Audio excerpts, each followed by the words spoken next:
Houston, learning to localize, grasp, and hand over unmodified surgical needles. Robotic surgical assistants are commonly used to perform minimally invasive surgeries through human teleoperation, but long procedures filled with tedious and repetitive tasks can lead to mistakes due to surgeon fatigue, motivating the automation of subtasks such as suturing. This work studies the suturing subtask of handing over the needle from one gripper to the other, a task which is required after every completed suture.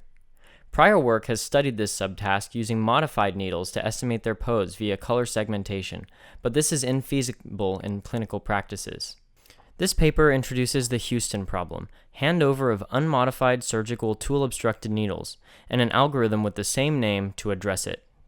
In the Houston problem, the Da Vinci surgical robot starts with a curved surgical needle with known curvature and radius grasped by one gripper and must accurately pass it to the other gripper and back.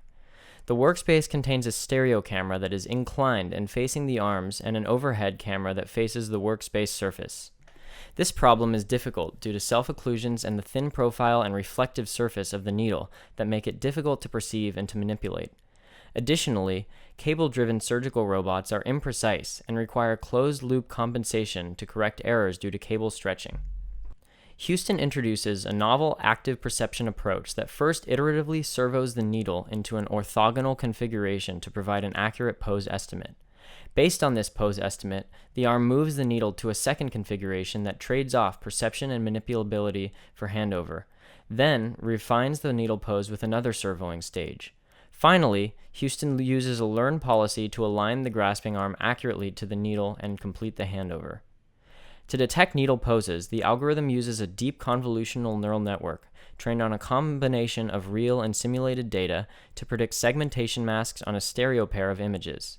It triangulates horizontal pairs of points along segmasks to generate a 3D point cloud, then fits a circle matching the needle's radius to this point cloud using ransack to reject outlier 3D points.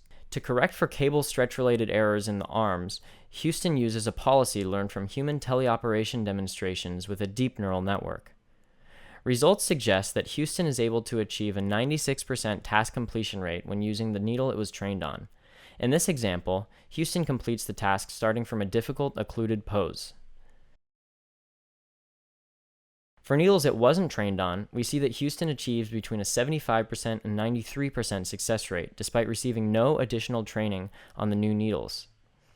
In multi-handover experiments, where it must hand the needle back and forth between its arms, Houston on average completes between 26 and 38 consecutive handovers.